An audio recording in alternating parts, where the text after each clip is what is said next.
Welcome to the Fantasy Football Forge. My name is Steve, and today we're going to be putting in tiers, the top 24 tight ends.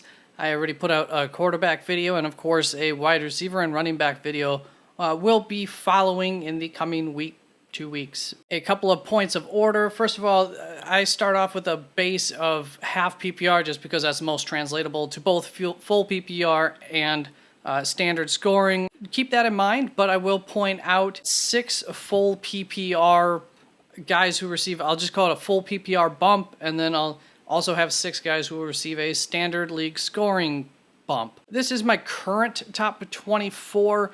I, however, did, in prepping for this, came up with a top 23. Looks a little bit differently. I'm going to rearrange the rankings at the end of the video, and I would be interested to see what you think of the changes that I make. Other than that, over here by the tiers, you do see some numbers. Last season, did a deep dive analysis on each position.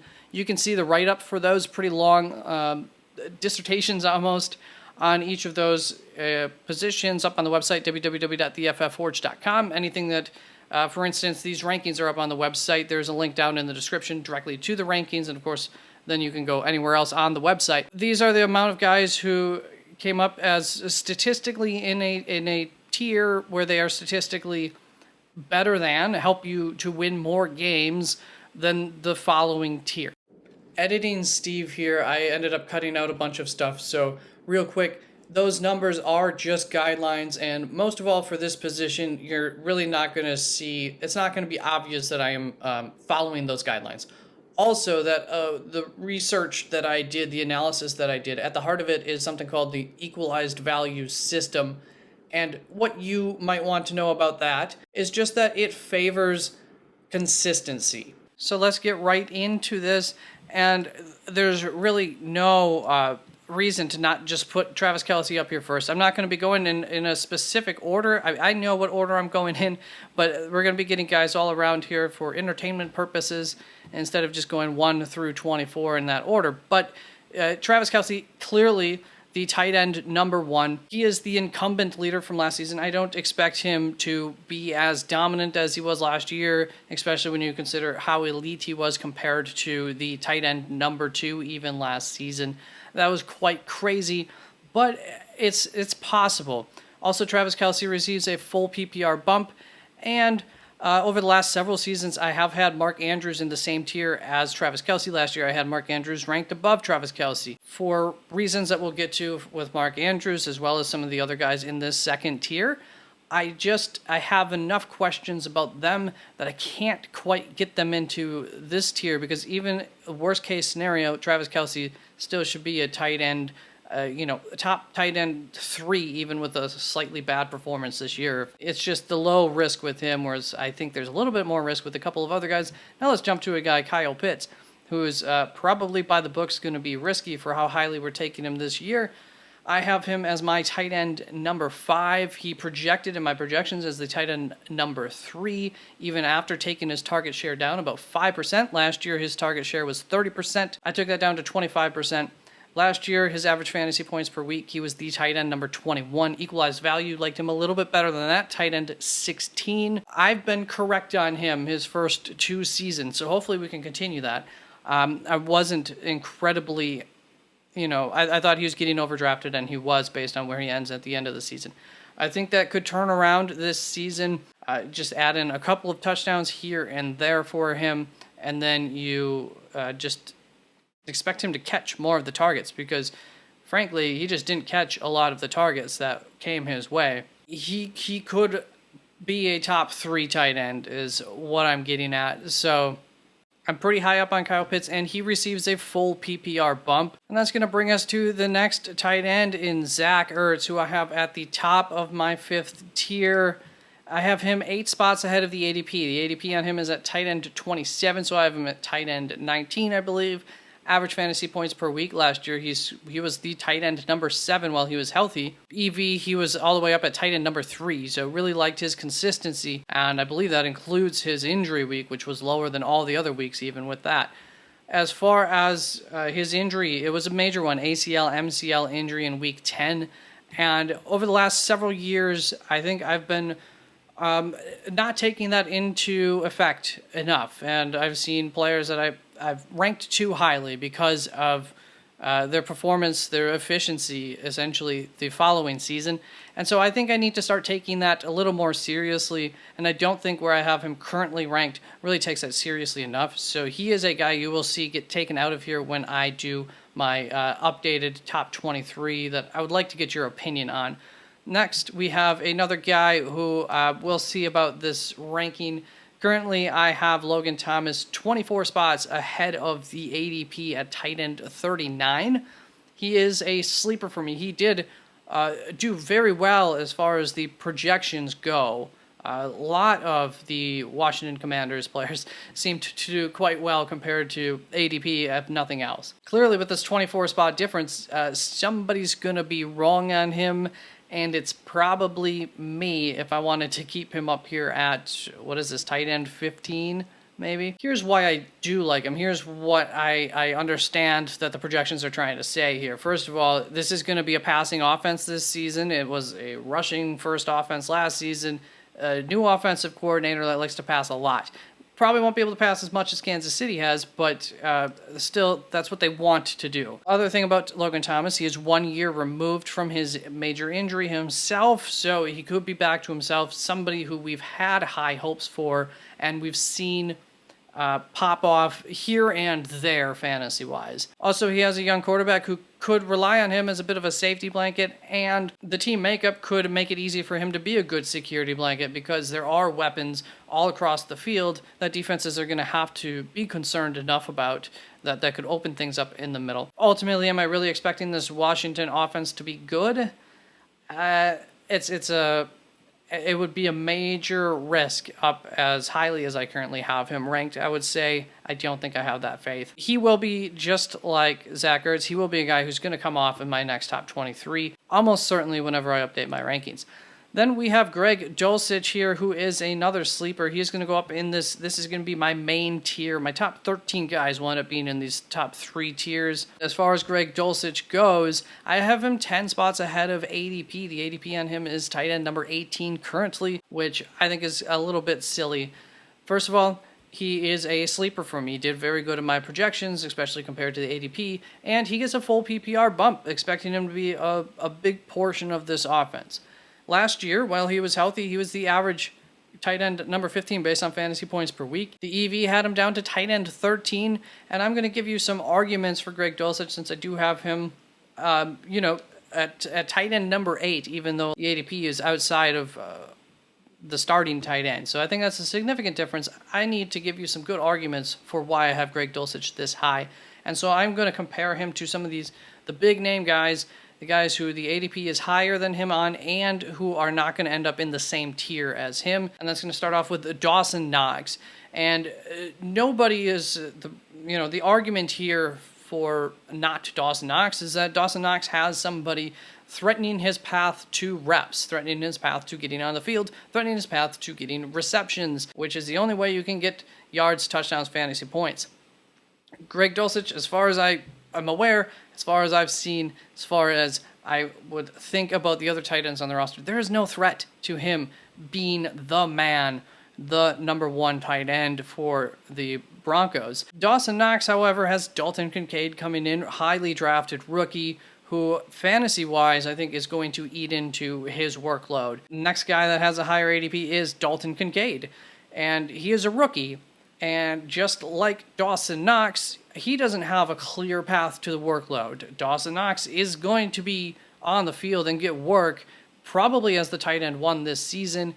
Dalton Kincaid, we'll talk about him later, but that's the main thing is I think ultimately there's going to be a fair amount of cannibalism going on between the two, and I don't know that either of them is going to be really fantasy relevant this season. Then we have Juwan Johnson has a higher ADP than Greg Dulcich. I think that's a little bit silly, and he's going to run into the same issue as Dalton Kincaid, Dawson Knox, with Foster Moreau coming in on this team.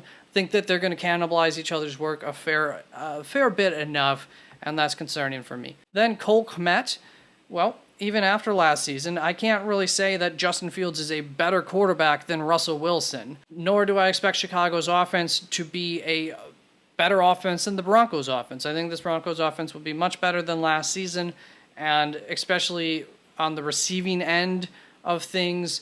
There's still enough concerns for Chicago, and of course, they have better wide receivers now. So we'll talk a little bit more about Cole Kmet later, but that's the main thing here. I'll take the better quarterback on the better offense, at least fantasy-wise, for receptions for Greg Dulcich. And then Tyler Higbee, I think this was the one where I would accept somebody putting him higher than Dulcich.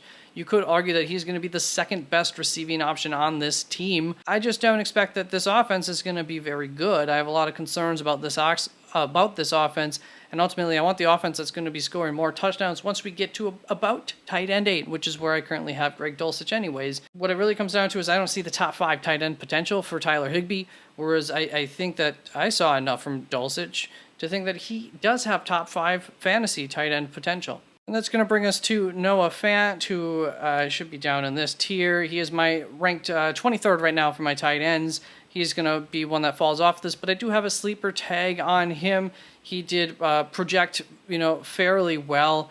The average tight end 22 last season for fantasy points per week. EV had him all the way up at tight end 20 for what that's worth. However, I don't really expect a big increase for Noah Fant, and if anything, JSN, Jackson Smith-Njigba, rookie wide receiver that they drafted in the first round this year, is going to make it harder for Noah Fant to be fantasy relevant and probably less consistent as well. Then Darren Waller is going to come in, be in this tier. And for me, Darren Waller, the injuries, they do still concern me. Also, with the New York Giants, which is probably just going to be a mediocre pass offense regardless, there's also a plethora of weapons that they have in that receiving game. I think that ball is going to get spread around a fair bit. That said, it's tough to ignore the talent that is Darren Waller. Last season, the average tight end number 9 based on fantasy points per week. EV had him up as tight end number 8 while he was healthy. That is always the concern with him, and we've seen him do even better than that in previous years, so can't ignore the talent there. And up next, we have Evan Ingram, who's going to receive a standard scoring bump, and he is going to go one spot ahead of Darren Waller. I like to think of these two quite similarly as far as my expectations go for them. I'll be surprised if I don't end up having these two ranked right next to each other when all is said and done when it comes to drafting time. As far as the standard bump, I do kind of agree with that because I'm expecting him. Last year, he had a good amount of targets, didn't really have the touchdowns, didn't really have... he did have good efficiency as well on his targets. I'm expecting those targets to go a little bit down, get a little bit diluted this season. Maybe his efficiency gets even better, at least in some games, and maybe his touchdowns go up by like 2 or 3 touchdowns, which would be big. He was the average tight end number 8 last year based on fantasy points per week. A little bit inconsistent. EV had him all the way back at tight end 12. He is somebody I was ahead of the curve last season as far as the waiver wire went, as far as picking him up and him coming through, because he was just missing out on those touchdowns. And I'm expecting him to be a similar tight end to what he was last season. Then we have Cole Kmet, who I have an avoid tag on. He is currently my tight end number 24. Last year, he was the average tight end 19 based on fantasy points per week. EV had him at 20. And I did reduce his target share for my projections from 19% down to 13%, which ended up with him being projected as the 25th tight end for my projections. So I understand that I could be too low on him with having him as my tight end 24. However, the ADP of 12 for him just seems entirely too high for me. I don't think that he has a chance of being a tight end 1 season long. So I would pull back from that, people, if you're somebody who's drafting him as a true top 12 tight end. I don't think it's there. And then we have Mark Andrews is obviously going to be a pretty easy one. He is my tight end 2 right now. He projected for 4th. My projections, though, real quick, he is a full PPR bump kind of guy. Of course, we expect him to have a good amount of targets. The reason that he became the 4th tight end in my projections and not the 2nd or 1st like he is most years is because I have some of his target share going to this probably improved receiving core that they now have in Baltimore. Thing is, I do think that his efficiency and his touchdown totals could go up, and maybe even his catches remain about the same due to this being a more pass-happy offense and possibly even a better offense, probably a better offense than it has been for a couple of years now, which should help him out, although it may take a little bit of that ceiling away from him. There is still enough of a threat to his targets and questions involved with bringing in a new offense and all of that to not have him in the same tier as Travis Kelce for me, like I have most seasons. Now on to Tyler Higbee, who I actually have an avoid tag on. The way I got the sleeper tags, the avoid tags, is if my projections were a certain amount of spots higher than the current ADP as of about a week ago, or lower than, then they would be an avoid, higher than they would be a sleeper. And so Higbee didn't do so well in my projections. However, I think he is the second best receiving target on the team, as I said when I went over Dalton Kincaid, and that's what it really comes down to. So there's a lot of potential here that I can't ignore. He projected as 23rd in my projections, tight end. I'm almost certainly going to have him higher than that. You know, he's going to be in a tier here where he's not one of my top guys I want to draft, I suppose, is what it comes down to. Then we have Dalton Schultz, who's going to come up with a full PPR bump. The main reasoning for that, outside of my projections, and why I will stand by that as probably true for him compared to standard league scoring at least, is that he could be a security blanket for the rookie CJ Stroud, rookie quarterback. He's probably not going to be a touchdown monster, which is really what you need in standard scoring, but I think that volume could help to offset those woes for half PPR, full PPR. I think he'll be one of those guys where you're definitely not floored by him. He really doesn't have a shot at competing with these top 4, 5, 6 tight ends any given week, but at least he's going to do what you need from your tight end, 6, 7, 8 points in a week. That's all you can really expect for half PPR. Full PPR would be a little bit better than that. So then we have probably a controversial pick here for me, for George Kittle. He does receive a standard PPR bump, and I think I'm going to stick with that for this main reason here. I am currently projecting Trey Lance to be the starting quarterback for the 49ers. He almost certainly will be coming into the season, and I think that he has a chance to hold on to that job even once Brock Purdy comes back. And in the quarterback video, I spoke on this a little bit. This has an impact on all of the receiving options, everybody, as far as fantasy goes, but most notably, I think it has the biggest impact on George Kittle and Brandon Ayuk.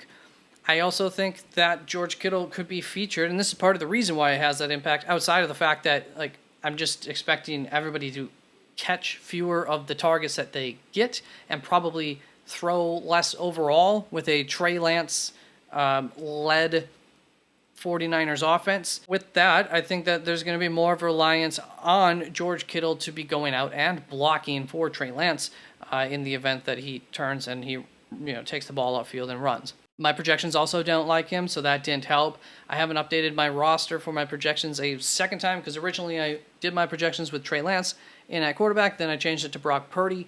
That did help guys like George Kittle, but even with that, George Kittle still came out as tight end number 11 on my projections.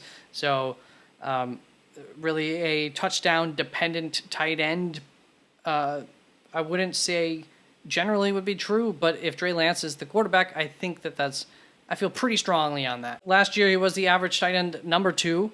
EV pushed him back to tight end number 5, so he was quite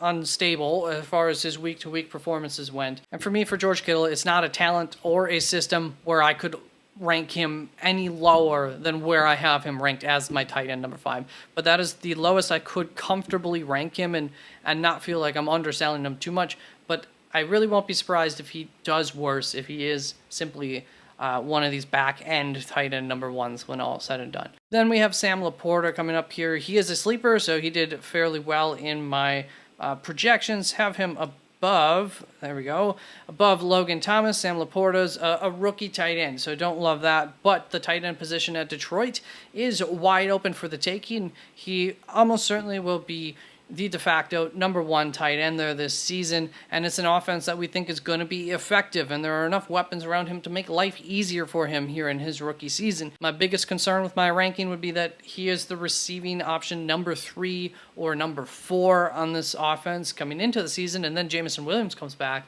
and he's the best receiving option #4 or 5. The silver lining for me here is going to be that I think Jahmyr Gibbs gets taken off the field around goal line situations, and so Sam Laporta could be the second best receiving option around the goal line, within 5 yards or so of the goal line for this offense, which means he might have a fair amount of touchdowns for a rookie at least. High risk, medium reward kind of pick. Then we have Hayden Hurst. He's going to be somewhere in this tier towards the top. My projections had him as the tight end #17. I have him ranked 21st. There are some rookie quarterback concerns for him in Carolina, but that could be good for him, could be a security blanket. My only concern with him actually being a security blanket would be Adam Thielen might be a better security blanket. So I'm not going to argue with the sleeper tag, but he's definitely not a target of mine that I'm trying to draft. Then David Njoku receives a standard PPR bump. Not going to really argue with that too much. I don't know if I would really give much of a preference. I think either way, I rank him right about here. I don't see much chance that I don't end up ranking him right around tight end #10 this season. Last year, he was the average tight end #12 based on fantasy points per week. EV had him up as tight end #11, and that was with Jacoby Brissett and a bad version of Deshaun Watson, expecting Deshaun Watson to definitely be better than the bad version of him last season, quite potentially be very good. So, there's a pretty high ceiling for David Njoku to possibly reach with this offense. Then we have TJ Hawkinson coming up here. Obviously going to be fairly highly ranked. He gets a full PPR bump, but I do heed some warning for that very quickly. In my projections, he came out as the tight end #2. I ranked him 3rd, however, for now, and I do have some concerns with this ranking with my projections, and that just comes down to rookie wide receiver Jordan Addison that they drafted. Last year, he was a full PPR beast because he did get so many darn targets, as he was the second best receiving option on the team. That's why I like some of these guys, like a Tyler Higbee even, and keep trying to move them up a little bit more. If they're the second best receiving target on their team, there's a good chance they get peppered with targets like TJ Hawkinson did last season. Not all of them have the same talent upside as TJ Hawkinson, of course, but if Jordan Addison is the real deal, then TJ Hawkinson could very well just fall right in line with the other top end-ish tight ends that don't really make much of a difference most weeks for your team. For me, the only good part of that is I don't want to say I don't believe in Jordan Addison, but I have enough concerns. I didn't think he was a first-round wide receiver, so that's probably part of why he ended up projecting pretty highly. I probably didn't give Jordan Addison some sort of huge cut into his target share too much with that. Let's move on to Luke Musgrave here, who I have a sleeper tag on, and we talk about these guys who are potential, he's behind Logan Thomas, potential upside guys, and he could be the second best receiving option on this offense, at least on some downs. I guess Aaron Jones would probably be a better receiver than he is, but not even probably, I'm sure he is.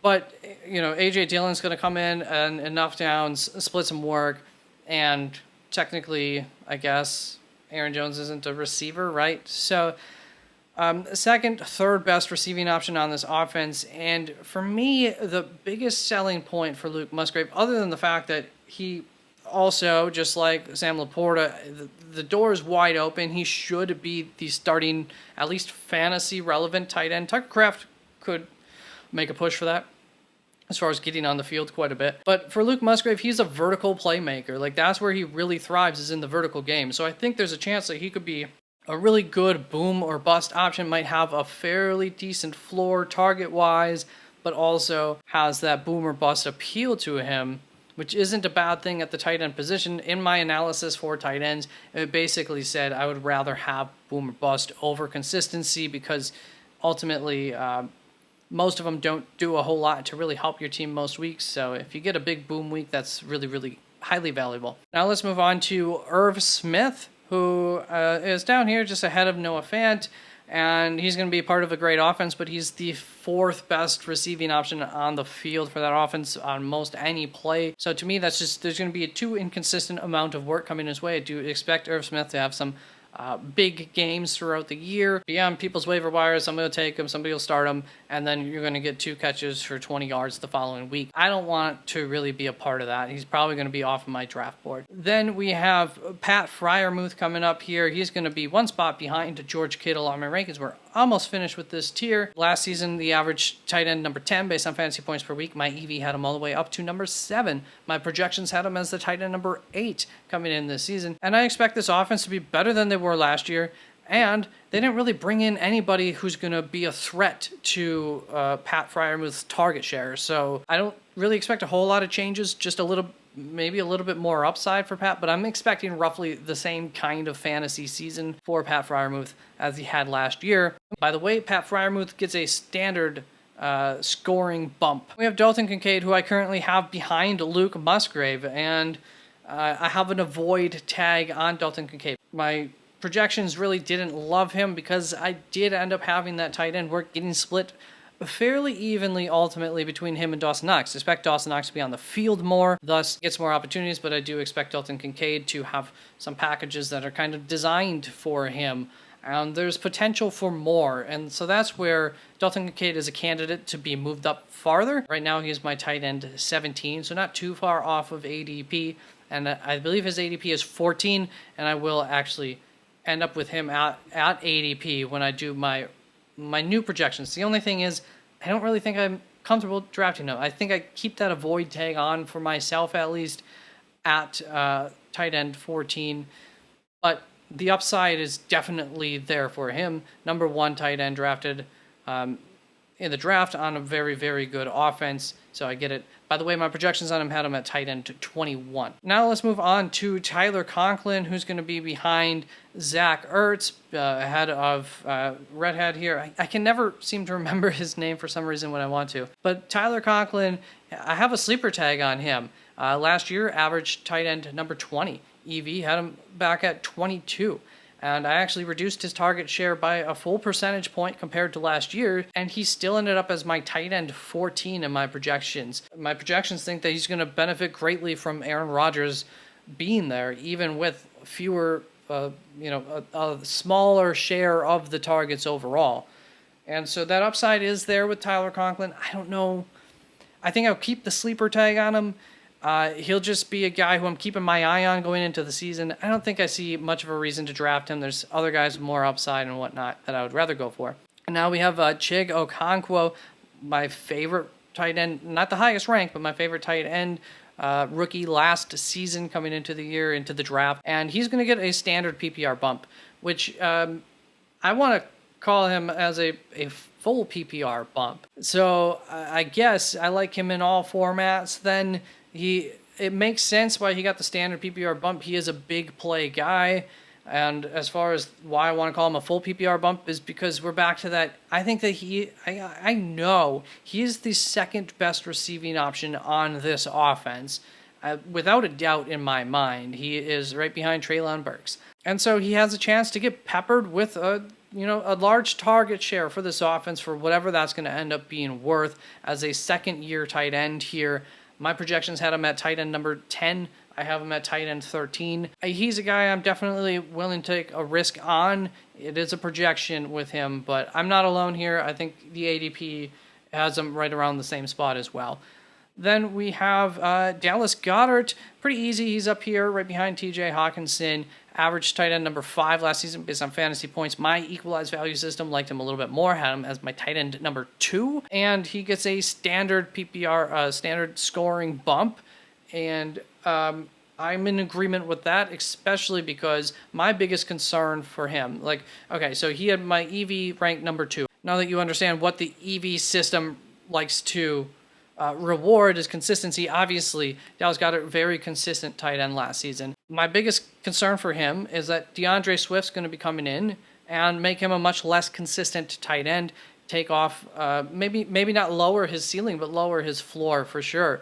And part of the reason that that's possible tight ends, running backs tend to work the same area of the field quite a bit, and so they tend to eat into each other's target share more than a tight end and a wide receiver do, or a running back and a wide receiver do. They eat off of the same plate, kind of. So that's concerning for me. Of course, DeAndre Swift could get hurt early on. Maybe this offense is just even that much better than it was last year. A few more touchdowns go Dallas Goedert's way, something like that. But I have questions. Like, I have questions for all three of these guys. And I think that's going to bring us right up to making some changes. So let's get into adjusting these tiers. There's going to be one guy I don't have a phase for that I want to put up here. And we're going to work from the bottom up just because that makes a lot more sense when going through here. So first we are going to add on Cade Otton down at the bottom here. He's going to be my tight end 23. This tier is going to end up being very clearly my high upside tier with a few guys who you might have an idea of who they are, who basically I'm ranking at a spot where I'm willing to be wrong on them in search of getting some upside from other guys based on my rankings. So we have Cade Otton up front here. Then Jelani Woods is going to be my tight end 22. He is, so Cade Otton should be the starting tight end.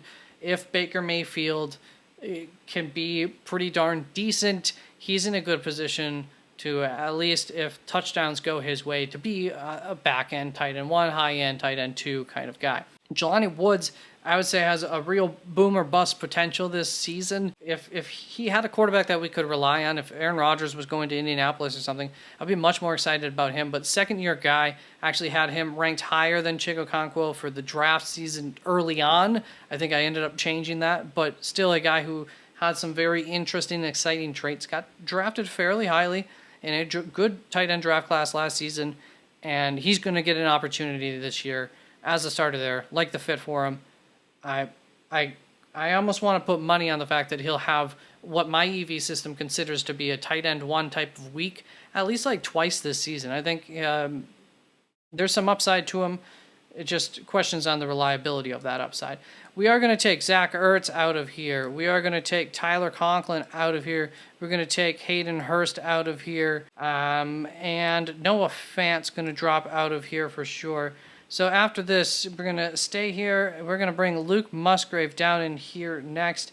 And we are actually going to put Sam Laporta. I'm going to put Sam behind Luke Musgrave just because of that argument for the upside thing, whereas I think Luke Musgrave has a path to more targets, essentially, than Sam Laporta. Originally, I put Sam Laporta higher than him just because my more trustworthy offense going forward, less questions with the quarterback position and whatnot there. So you can flip those two however you want, but I'm going to go for the upside at this point as far as drafting guys. And then here's a guy who I think is really getting buried, Jake Ferguson, who I don't have a face for, so we're just going to use Taysom Hill as my Jake Ferguson face here. And Jake Ferguson going to be the second-year tight end once again, coming in. Looked pretty decent last year. He's going to get an opportunity. And Mike McCarthy's offenses very regularly have had tight ends who are fantasy relevant. So I think that this is a good opportunity for a tight end that I like a fair bit. Wisconsin kid, so go Jake Ferguson, good luck. And then we have Gerald Everett. Why is he not in my top 24? Why is he not higher? I'm sure his ADP is quite a bit higher. Don't remember it off the top of my head. Well, because a lot of his production last year came from the fact that that wide receiving core got decimated and they had to rely on him. I just don't see that. I don't think he'll be consistent enough and be a little bit touchdown reliant, and I would rather take some guys over him ultimately here. But moving him up to ADP, my ranked 17th tight end here, even though it wasn't in my previous top 24. I think he does deserve to be up there. Just like I think Cole Kmet here going to be my tight end 16 if I were to make these changes. Once again, let me know about what you think about making these changes. I'm going to have Tyler Higbee and then Dalton Kincaid heading up this row. And we're going to move Logan Thomas out of here. So here's the 5 guys I removed from my top 24 tight ends. Let me know if you think any of them, if I made a mistake removing them from my top 24. Or if you like my arguments before for them, whatever. Let me know. Now, no big difference here. So from, Pat Freiermuth on down, it's just going to be a slightly different tier build here up top. And then we have George Kittle staying where he's at, but we are going to do a little flipperoo here. I've explained my questions that I have on these guys. DeAndre Swift coming in here, Jordan Addison coming in here. As far as Kyle Pitts goes, I think he has similar questions. So, like, should I put Kyle Pitts here instead and keep each of these guys in their own separate tiers? Even though I have some questions about Mark Andrews, I think there's more optimism for that than any of these other questions. Like the questions that I have for Mark Andrews are good questions, whereas these are negative things. Is, oh, now they're going to be passing more, and oh, now they have a better offense. Well, that should be a good thing, right, Mark Andrews? But as far as Kyle Pitts goes, if there's anybody I think that has the potential to be a tight end one, even if things fall correctly for him and maybe don't fall correctly for a couple of other guys, he's going to see the target share almost certainly. They didn't improve. Should have said this earlier for him. It's not like they brought in any weapons to really take away that 4% dip that I had in his target share from last season. And I think that he'll catch more of his targets than he did from, oh my gosh, names are just flying through my head now. I think he's going to be catching more targets, more touchdowns, whatever. I think the upside is really, really high for him. I don't know. Am I too? I don't mind having him as my tight end 3. Which tier does he go in?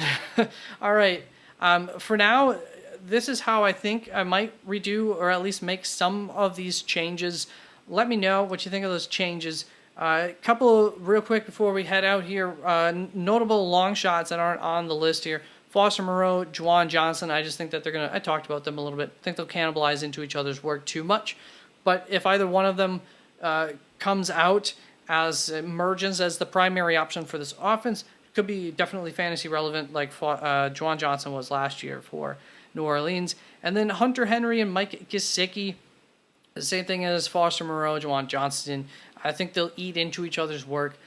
In both of these cases, if I were to have to bet on who's going to be fantasy relevant for New Orleans, I would bet on Foster Moreau. I think he's the better receiving tight end. And just like that, Mike Gesicki, better receiving tight end than Hunter Henry. So those are the two I would bet on if I had to be top 15 tight ends or something like that. But not how I have them ranked. Just worth an honorable mention there. And that is it for the tight ends. That's all I've got. So thank you very much. Take care. And I will come out with the running back tight end videos. If you're still here, definitely please give it a like, comment, subscribe if you haven't.